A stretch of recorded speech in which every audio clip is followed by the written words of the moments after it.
Ida Rex here. Kaboom! And for the first time, we have a dual comm partner. We have IamBIGuUS on the other end of the line. How are you doing? I mispronounced it. I am fantastic. My name is IamBIGuUS for anybody wondering, and it is a bit of a pun, just FYI.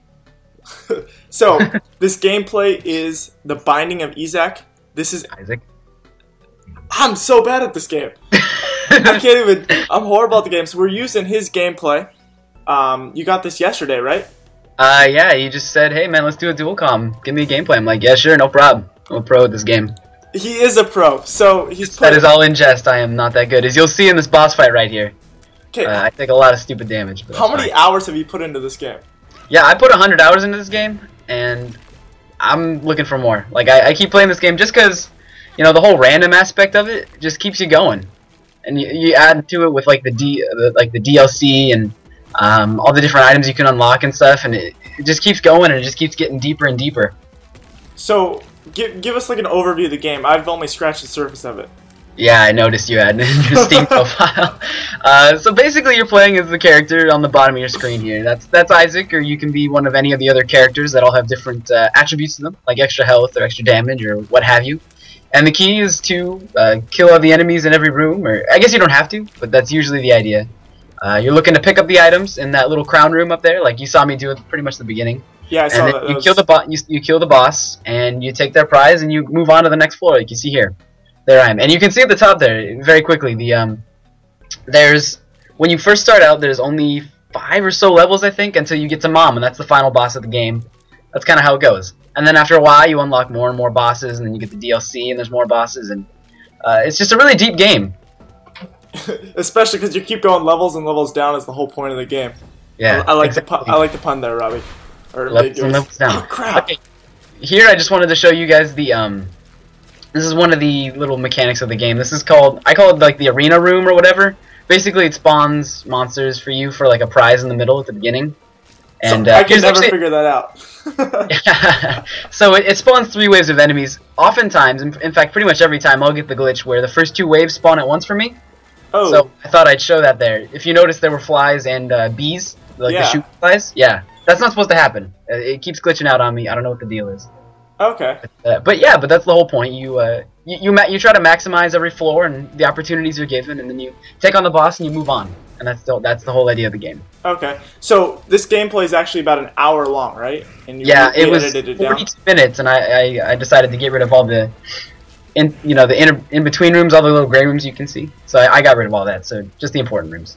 But they're continuously exciting. They're always changing the whole way through. It's not like you're just wandering around, correct? Yeah, you're pretty much walking around. Every new room brings a new challenge, new enemies. Sometimes there's nothing in a room at all. Sometimes there's a ton of shit in a room. It's completely random, and that's one of the elements about the game that you gotta love. See, it's a top-down shooter, sort of an older style. Yeah, exactly. It does feel pretty like arcadey. Yeah. But the depth of the game also makes it feel like a true PC game, and just everything about it is really fantastic. I like how simple it is. Like you can just jump in and play. Like that's why I play it. Exactly. You just kind of start up. Hey man, I'm bored. I got 30 minutes. Let me just start with the Binding of Isaac. Well, for me, 30 minutes. For you, probably 10. Lucky if we get anywhere up to 10. But yeah, I got 30 minutes. I'll start with the Binding of Isaac. Here you're seeing one of the 7 deadly sins. Just thought I'd showcase that really quickly. They sometimes drop items. Sometimes they drop, they drop everything. It's completely random. Okay. Hey, so see how these coins are in the middle? How do you get to those coins? I can't figure that out. Okay, what you can do is you can place a bomb next to those rocks, and it'll create a bridge for you over those gaps, and you can get there. Okay. Yeah, or you could have a flying item, or you could have a ladder. There's many ways of access. Okay. And that's another thing. All the items in the game and all the different functions they have kind of add to the depth as well. Just in that, there's so many different ways you can get around little obstacles in this game. Mm-hmm. It really just adds to required understanding and the learning curve and just everything about this game. So for me, it's more, there's so many different ways that the obstacles can kill me rather than getting around them. Yeah, that's how it is at the start. And then eventually you learn what the obstacles are and what's going on. So, so you introduced me to this game about 2 weeks ago, maybe? We were on Skype and you were telling me about it? Yeah, that's about right. Okay, how did you find this? Because it looks sort of, it's an indie game. So it doesn't look very popular, but it's an awesome game. How'd you find it? So I've been watching this guy. Actually, I was watching this one person, IamBIGuUS Cupquake. and she played this game a lot, and that's just how I found it. Her gameplays were entertaining, and then I found other people who played it. Like her gameplays are entertaining, or did she have a webcam?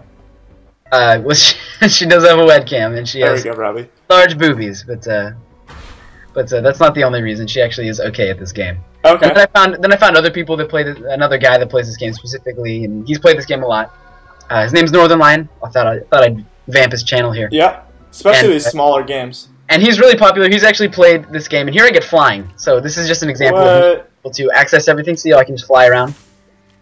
So anyway, so he plays this game a lot, and he pretty much put me over the top with this. Along with the Steam Summer Sale of making this game, I think it was a total of $2 for me to buy everything, the DLC and everything. So I was just like, man, I'm getting this game. Yeah, it was on sale over the weekend. It was 75% off or something. Oh, that's how much I got it for. So yeah. Yeah, because the Halloween games are all like that right now. Oh, okay, that makes sense. So while we're talking about the price, if you don't know, the game retails for $5 on Steam, and the DLC is $3. You're a fan of the DLC. I haven't gotten it anywhere near where I need DLC yet.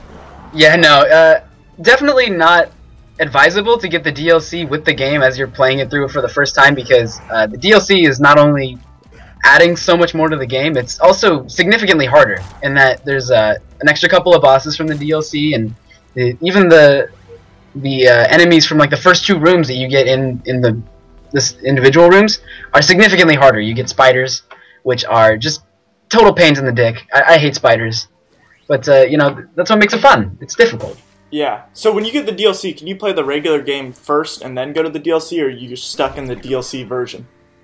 That's a great question. I have no clue. I've been in the DLC just because I know it pretty well, and I never really bothered to undownload it. But I'll bet you could undownload it and keep the regular Binding of Isaac. Okay. Is this a spider? Is this what you're talking about? This is one of the added bosses that spawn spiders. You saw one of them there that was like a jumpy spider. Yeah. And at the very end, he'll spawn mini spiders, like little tiny black ones. Here, there we go.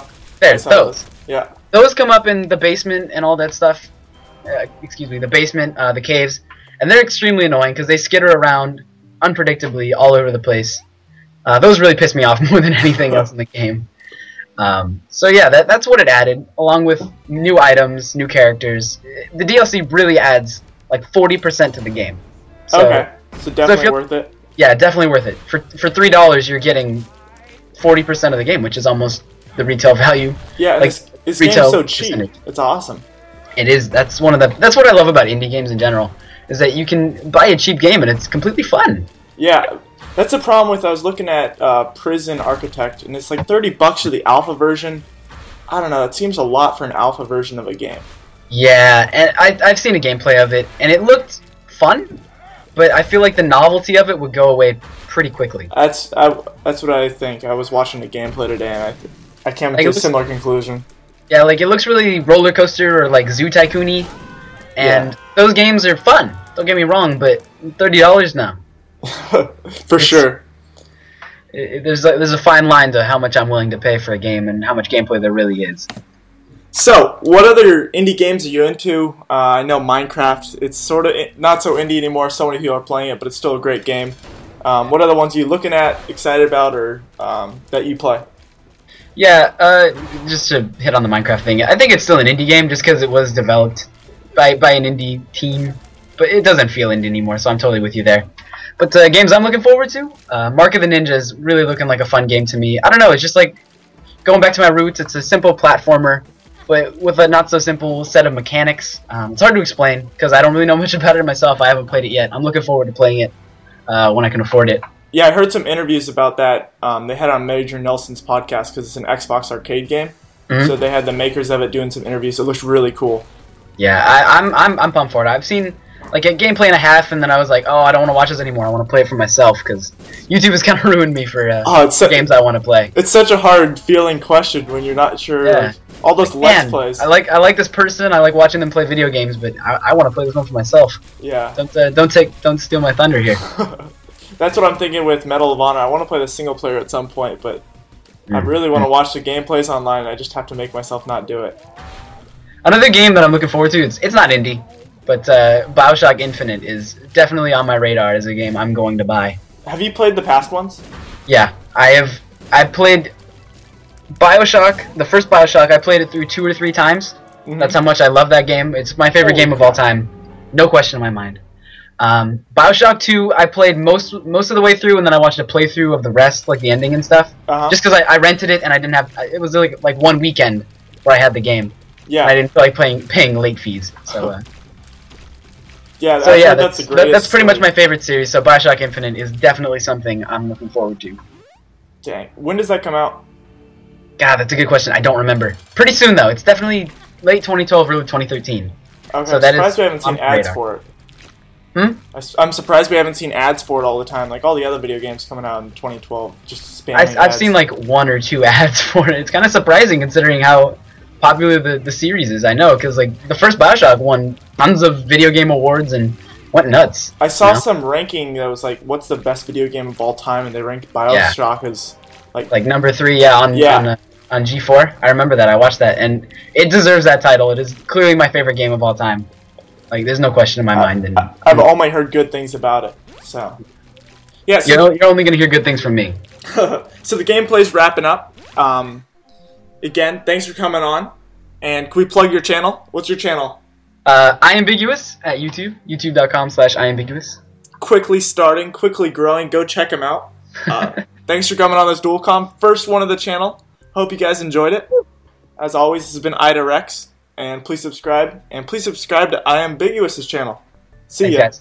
Peace.